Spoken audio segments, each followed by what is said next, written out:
Bismillahirrahmanirrahim. Assalamualaikum warahmatullahi wabarakatuh. Alhamdulillah, salatu wassalamu ala rasulillah wa ba'du. Saudara-saudariku dimanapun Anda berada, hari ini kita akan berbagi tentang sunnah, tuntunan berkehidupan yang melekat pada kehidupan kita, aktivitas kita, sekalipun singkat, padat, tapi begitu bermakna. Sunnah ini didapati dalam salah satu hadis Nabi SAW yang diriwayatkan oleh sahabat Abu Hurairah radhiyallahu ta'ala anhu. Qala Rasulullah sallallahu alaihi wasallam, al-fitratu khamsun atau khamsatun minal fitrah. Fitrah itu yaitu segala yang melekat pada kehidupan manusia, setidaknya ada 5 yang sangat bermakna. Satu, al-khitan, yaitu berkhitan. Yang kedua, al-istihdad, membersihkan rambut di sekitaran kemaluan. Kemudian yang ketiga, natful ibti, ya, yaitu mencabut atau membersihkan di bulu ketiak. Yang keempat, qasus syarib, yaitu menipiskan kumis. Dan yang kelima adalah taqlimul alfar, yaitu memotong kuku.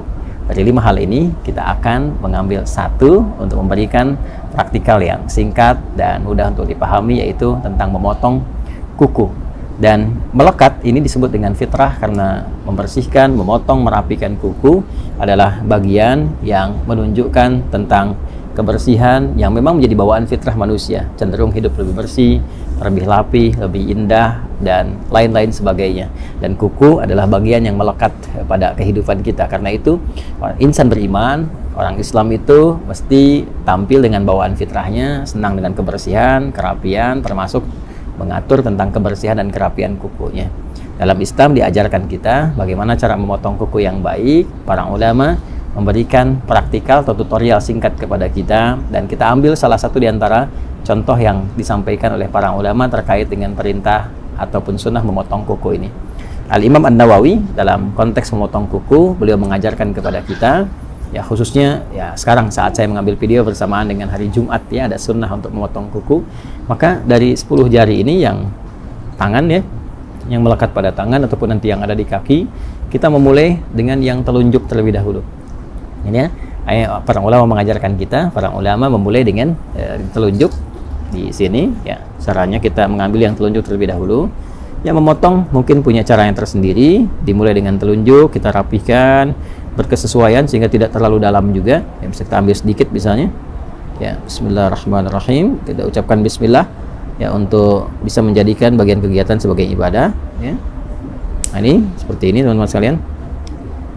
Ya. Ya. Nah, ini sengaja saya tadahi menggunakan tisu ini, ya, agar juga bagian dari potongan kuku tidak kemana-mana, dan nanti ada hikmahnya.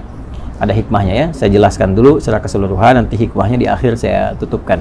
Jadi setelah dari telunjuk sini, kemudian sampai mulai dari kelingking, ya, dari telunjuk di sini selesai, maka dilanjutkan dari kelingking, ya, ke sini telunjuk selesai, kemudian pindah ke kelingking, kemudian ke sini jari manis, ya, jari manis dan jari tengah, lalu jempol. Ya, mulai dari sini telunjuk, berpindah memulai dari kelingking, dari telunjuk ke kelingking, kedua kelingking, dan jari manis, jari tengah, kemudian jempol. Jelas, ya?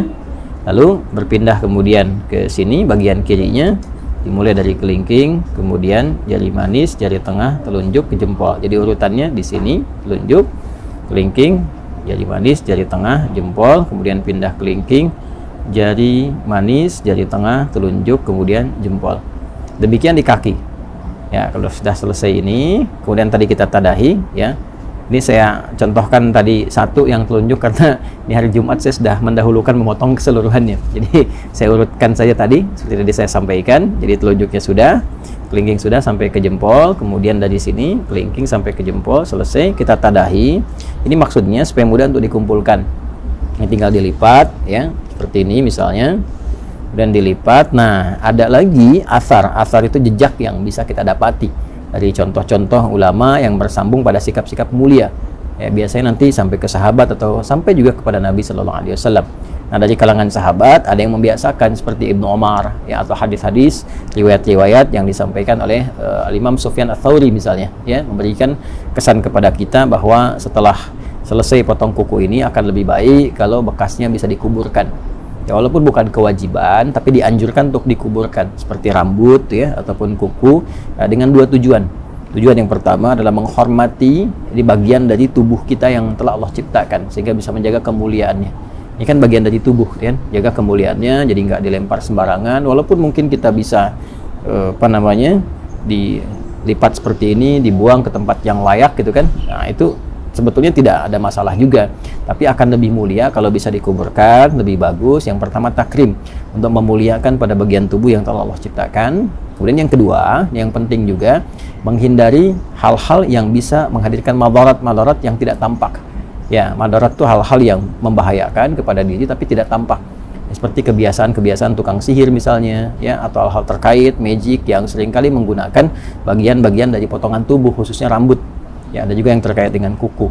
Ada juga yang menambahkan secara fikih supaya tidak dijadikan sebagai bagian dari potongan-potongan untuk kepentingan-kepentingan lain. Seperti kalau rambut kasusnya jadikan bagian potongan-potongan, ada yang digunakan untuk pakai wig dan sebagainya. Nah, itu supaya tidak digunakan pada yang demikian, akan lebih bagus kalau dikuburkan. Nah, itu secara singkatnya, potong kuku, bagian dari fitrah. Hikmah fitrah itu menjaga kebersihan, tampil lebih rapi dan indah, dan dimulai dengan susunan yang tadi telah disampaikan, diakhiri dengan alhamdulillah, niatkan sebagai ibadah, dan mudah-mudahan selain tampil indah, elok, rapi, juga berpahala di sisi Allah Subhanahu wa taala. Al-Hidayat. Assalamualaikum warahmatullahi wabarakatuh.